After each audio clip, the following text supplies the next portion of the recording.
मैं अकेला ही चला था मंजिल की ओर, लोग साथ में जुड़ते गए और काफिला बनता गया। इस बात को हकीकत में बदला है श्री नेकचंद सैनी ने, जिन्होंने चंडीगढ़ शहर में इधर उधर से बेकार और टूटे फूटे सामान को जंगल की खाली पड़ी ज़मीन पर इकट्ठा करके अपनी कल्पना से उससे जानवरों, इंसानों और पंछियों की खूबसूरत मूर्तियां बनाकर एक गार्डन को विकसित किया, जिसे आज पूरी दुनिया जानती है रॉक गार्डन के नाम से।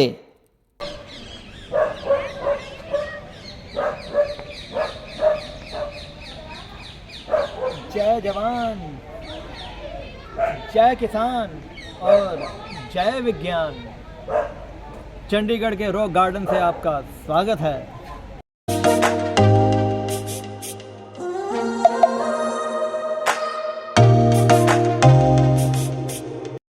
पंजाब और हरियाणा की राजधानी चंडीगढ़ एक यूनियन टेरिटरी है, जिसके सेक्टर 1 में सुखना लेक के नज़दीक ही स्थित है रॉक गार्डन, जहां तक हम बस, ऑटो, टैक्सी या फिर अपनी गाड़ी से आसानी से पहुंच सकते हैं। यहां पर गाड़ियों की पार्किंग के लिए खुली जगह है। रॉक गार्डन सप्ताह के 7 दिन सारा साल खुला रहता है। गर्मियों में अप्रैल से सितंबर तक इसे देखने का समय सुबह 9 बजे से शाम के 7 बजे तक का है, जबकि सर्दियों में इसे देखने का समय अक्टूबर से मार्च तक सुबह 9 से शाम के 6 बजे तक का है। रॉक गार्डन को देखने के लिए एंट्री टिकट लगती है, जो इस समय अडल्ट्स के लिए 30 रुपीज़ पर अडल्ट है, जबकि बच्चों के लिए ₹10 पर चाइल्ड है। यहाँ आराम भी चाहिए। ज़िंदगी में ज़रूरतें तो कभी पूरी नहीं होती। अपने फुर्सत के लम्हों को यादगार बनाने के लिए हमने एंट्री टिकट ली और चल पड़े रॉक गार्डन को देखने। इस रॉक गार्डन को देखने के लिए सबसे अच्छा समय सर्दियों के मौसम में वो दिन है जब बहुत अच्छी धूप निकली हुई हो। वीकेंड्स एंड पब्लिक हॉलीडेज़ वाले दिन यहाँ पर बहुत ज़्यादा रश रहता है। ये गार्डन तकरीबन 40 एकड़ में फैला हुआ है और इसे 3 भागों में बांटा गया है। इसे अच्छी तरह से देखने के लिए कम से कम 3-4 घंटे का समय चाहिए। आपने थोड़ा क्या है कि इसको सब्जेक्ट बना के मेरे को थोड़ा सा पीछे हो गए, थोड़ा सा फ्रेम से बाहर करना। Please do not right on the wall. और ये देखिए वॉल पे क्या क्या लिखा हुआ है। यहाँ आइए, घूमिए फिरिए, फ़ोटो खिंचाइए और आगे बढ़ते जाइए। ये हैं रॉक गार्डन के शिल्पकार श्री नेकचंद सैनी, जिनका जन्म 15 दिसंबर 1924 को बेरिया कला, तहसील शक्कड़गढ़, जिला गुरदासपुर, पाकिस्तान में हुआ था। 1947 में भारत पाकिस्तान के विभाजन के समय इनका परिवार चंडीगढ़ में आकर बस गया। झरने से आगे हमें कुछ आर्टिस्ट बैठे हुए दिखाई देते हैं, जो अपने हाथों की जादूगिरी से हमारी शक्ल की हूबहू नकल बना देते हैं, लेकिन इसके लिए हमें अपना समय और पैसा दोनों ही देने होते हैं। असल में यहाँ पर एक ओपन थिएटर बना हुआ है, जहाँ सीढ़ियों के सामने बने स्टेज पर ये आर्टिस्ट बैठकर अपनी कला दिखा रहे हैं। कैसे थक गए हो? तो फिर आगे जाना या नहीं जाना? जाना है, हम तो फोटो खिंचवा रहे हैं। अभी तो शुरू हुआ है, चलो आगे चलें। चलो।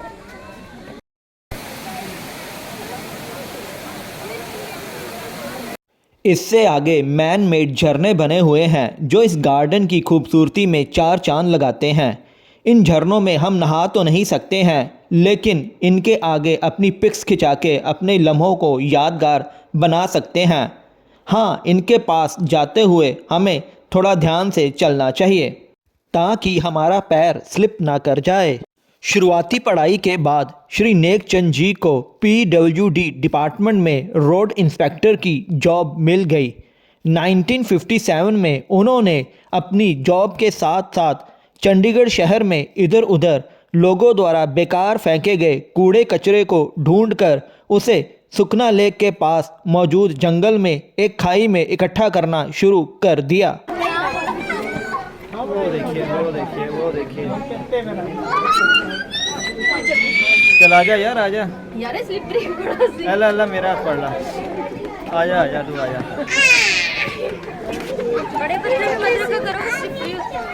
चल चलो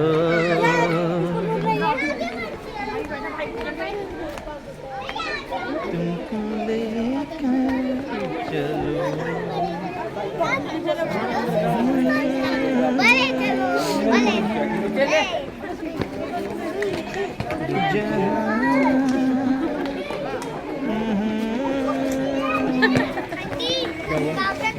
उन्होंने धातु के फ्रेम में कंक्रीट डालकर पंछियों, जानवरों और इंसानों की मूर्तियां तैयार की। फिर इन मूर्तियों की सजावट अपने द्वारा इकट्ठा किए गए कूड़े कचरे जैसे टूटे फूटे कांच, टूटी फूटी चूड़ियाँ, टूटी फूटी टाइलें, टूटे फूटे पत्थर, धातु की तार, चाइना वेयर, बेकार फेंके गए इलेक्ट्रिकल सामान से की। अब हम एक ऐसी जगह पर पहुंच गए थे जहां से एक तरफ रास्ता रॉक गार्डन से बाहर निकलने का था तो दूसरी तरफ रास्ता फेज 3 की तरफ जाता था जहां पर कि डॉल म्यूजियम स्थित था। यहाँ से सीढ़ियाँ चढ़कर जब हम थोड़ा सा आगे गए तो हमें सुंदर झरने दिखाई दिए।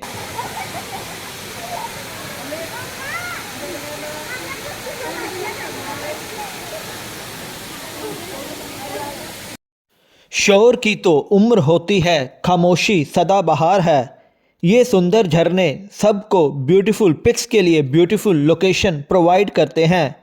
झरने के सामने ही एक ओपन एयर थिएटर भी बना हुआ है। भारत में लगभग सभी ऐतिहासिक इमारतों और दर्शनीय स्थलों पर हमें दीवारों पर कुछ ऊल जुलूल लिखा हुआ मिल जाता है जो कि एक गैर कानूनी और गैर इंसानी काम है। यहाँ से हम आते हैं और ये एक और पोर्शन है जिसे ज़्यादातर लोग मिक्स करते हैं। हम सीढ़ियाँ चढ़कर उस जगह पर पहुंच गए जो झरने के सामने मौजूद ओपन एयर थिएटर का पिछला भाग है।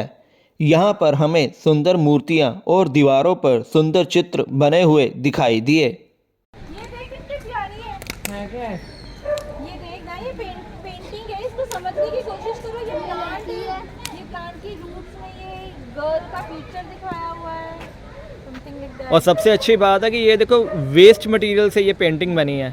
यहीं से हमें कुछ सीढ़ियाँ दिखाई दी जिन्हें चढ़ के जब हम ऊपर जाते हैं तो हमें कुछ ऐसा मिलता है जिसकी हम कल्पना भी नहीं कर पाते हैं। अबे ये क्या, आगे तो ये रास्ता बंद है। बंद नहीं है, गायब है। मुझे तो लगता था कि हम ऊपर जा सकते हैं, लेकिन ऊपर जाने का कोई रास्ता नहीं है भाई। अरे अच्छा हुआ तेरी माँ बच गई। निहार, ये तो रास्ता ही नहीं मिला बेटे। गुड आइडिया, इंटेलिजेंट बेटी।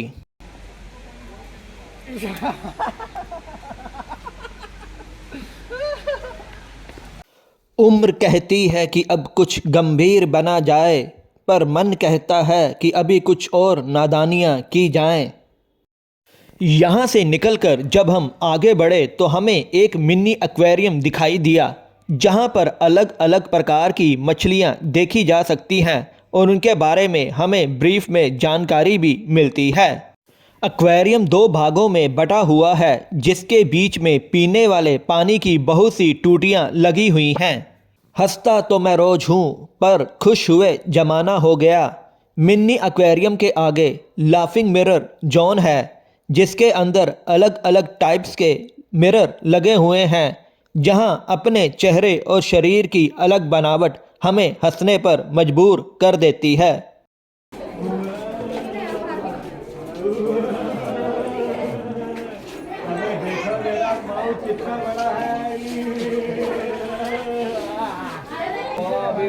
शिवी देखिए वो केकड़ा बन गया ही, वो देखिए केकड़ा ऑक्टोपस बन गया शिवा। वो देखो ऑक्टोपस, शिवा कट अपना मुंह ते बाहर। ओ वाह वाह, देखो ऑक्टोपस का मुंह बाहर आ रहा है। ओ वाह भी वाह भाई, पहले पेट पूजा फिर काम दूजा। अब 2 बज चुके हैं और अब हम यहाँ पे कुछ खाएंगे। रॉक गार्डन के अंदर खाने और पीने की यही एक दुकान है। इसके साथ ही एक सोवेनियर शॉप भी है जहां से हम रॉक गार्डन में अपनी विजिट को यादगार बनाने के लिए कुछ सामान खरीद सकते हैं। खाना खाने और कुछ देर विश्राम करने के बाद हम पास में ही स्थित डॉल म्यूजियम देखने गए जिसके लिए अलग से कोई टिकट नहीं लगती है। इसके अंदर हमें कपड़ों की बनी हुई सुंदर कलाकृतियाँ देखने को मिलती हैं। ये देखो मास्टर जी की क्लास लगी हुई है, बच्चों को पढ़ा रहे हैं। वो देखो हिंदी की क्लास है, ना पढ़ा रहे हैं। यार ये बता मुझे कि कौन से लोग लग रहे हैं, किस स्टेट के लोग होंगे? पंजाब के, राजस्थान के, हरियाणा के, किस स्टेट के? राजस्थान। इस डॉल म्यूजियम में राजस्थान का ग्रामीण दृश्य दिखाकर वहाँ के सभ्याचार और परंपराओं के बारे में जानकारी दी गई है। यहीं पास में एक और म्यूजियम भी है जो हमें बंद मिला। यहाँ पर रॉक गार्डन के बारे में कई जानकारियाँ मिलती हैं। दुनियादारी का झूला झूलकर हम खुशियों का झूला भूल गए। जिम्मेदारी अपने सिर पर इतनी ली कि हम जीना ही भूल गए। यहाँ पास में ही बहुत से झूले लगे हुए हैं जहाँ पर बच्चों को झूला झूलते देखकर हमें अपना बचपना याद आ गया। ਇੰਨੇ ਸਾਰੇ ਝੂਲੇ ਇੱਕ ਵੀ ਝੂਲਾ ਖਾਲੀ ਨਹੀਂ ਹੈਗਾ। ਦੇਖ ਲਾ ਲੱਭ ਲੱਭ ਕੇ ਮੈਂ ਥੱਕ ਗਿਆ, ਮੈਨੂੰ ਇੱਕ ਵੀ ਝੂਲਾ ਨਹੀਂ ਹਟਾ ਮਿਲਿਆ। ਉਹ ਸ਼ਿਬੀ ਨੂੰ ਵੀ ਮਿਲ ਗਏ, ਦੇਖੀ शिबी वेरी गुड, तू भी ले गया। मैं कितने झूले होंगे यहाँ पे कम से कम, तेरा अंदाजा बता? 40-50 तो होने ही है आराम नाल। झूला जितना पीछे आता है उतना ही आगे जाता है। जब कभी जिंदगी का झूला पीछे आए तो डरना नहीं, हिम्मत रख आगे बढ़ना है। वक्त आने पर ये उतना ही आगे भी जाएगा। झूलों के बिल्कुल सामने ही लेडीज़ और जेंट्स टॉयलेट्स बने हुए हैं। मेरे बच्चों कैसे हो, थक गए हो? निहार, आपको रॉक गार्डन कैसा लगा बेटे? अच्छा है। इसमें सबसे अच्छा क्या लगा? झूले झूले अच्छे लगे? झूलों के अलावा फिर स्टोन्स के सिम रखे हुए इन्होंने। अच्छा, जो स्टोन के जो स्टैचू बने हुए हैं, देखा ना आपने कैसे वेस्ट मटेरियल से बने हुए हैं सारे? हाँ, सारे जो अलग अलग टाइल्स के पीछे लगे उनको जोड़ के बनाए। हाँ। सावन का महीना यहाँ जरूर आना, तीज के त्योहार का आनंद मनाना जो यहाँ पर बड़े हर्षोल्लास के साथ मनाया जाता है। झूला झूलने के बाद हम रॉक गार्डन के इस हिस्से से वापस चल दिए।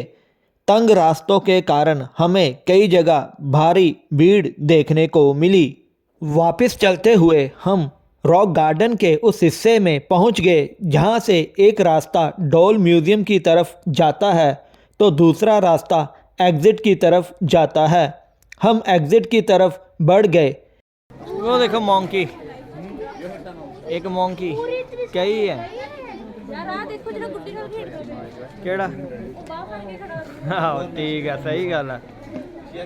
रॉक गार्डन का यह सबसे सुंदर हिस्सा है। यहाँ पर हमें श्री नेक चंद जी द्वारा पुरानी चीज़ों और कबाड़ से बनी हुई बेहतरीन अलग अलग तरह की मूर्तियाँ देखने को मिलती हैं। श्री नेक चंद जी इन मूर्तियों को बहुत ही गुप्त तरीके से रात के समय पुरानी चीज़ों और कबाड़ से बनाया करते थे। किसी को भी उनके इस काम की जानकारी लगभग 18 साल तक नहीं मिली। जब अधिकारियों को उनके इस काम की जानकारी मिली तो उन्होंने इसे नष्ट करने का फैसला किया, क्योंकि जंगल की इस ज़मीन पर कोई भी निर्माण कार्य करना गैर कानूनी था। परंतु जब स्थानीय लोगों को उनके इस काम का पता चला तो उन्हें इनका काम बड़ा ही पसंद आया। स्थानीय लोग श्री नेक चंद जी के समर्थन में आए तो अधिकारियों को झुकना पड़ा। उन्होंने श्री नेक चंद जी को सैलरी और 50 मजदूर इस गार्डन के विस्तार के लिए दिए। 1976 में रॉक गार्डन को आम लोगों के देखने के लिए खोल दिया गया। श्री नेक चंद जी को इस काम ने देश में ही नहीं बल्कि विदेशों में भी प्रसिद्धि दिलाई। उनके इस काम के लिए भारत सरकार ने उन्हें 1984 में पद्मश्री अवार्ड से सम्मानित किया। मूर्ति कला का यह अनोखा जादूगर चाहे 2015 में इस दुनिया से अलविदा हो गया, लेकिन उसकी अद्भुत कल्पना शक्ति की इस मिसाल ने उसे हमेशा के लिए अमर बना दिया। हमें खुद भी इस गार्डन को देखना चाहिए और अपने बच्चों को भी दिखाना चाहिए, ये समझाने के लिए कि हम बेकार पड़ी चीज़ों से भी बहुत कुछ कर सकते हैं। पिक्स खिंचवाने के लिए मूर्तियों के पास जाकर उनसे छेड़खानी करनी एक गलत बात है। हजारों मुश्किलें हैं राहों में और कोशिशें बेहिसाब, इसी का नाम है ज़िंदगी, बस चलते रहिए जनाब। तो चलते चलते अब हम भी इस गार्डन से बाहर आ गए हैं। तो अगर आपको हमारा यह ब्लॉग पसंद आया है तो इसे लाइक कीजिए, सब्सक्राइब कीजिए और अपने दोस्तों के साथ शेयर कीजिए। धन्यवाद।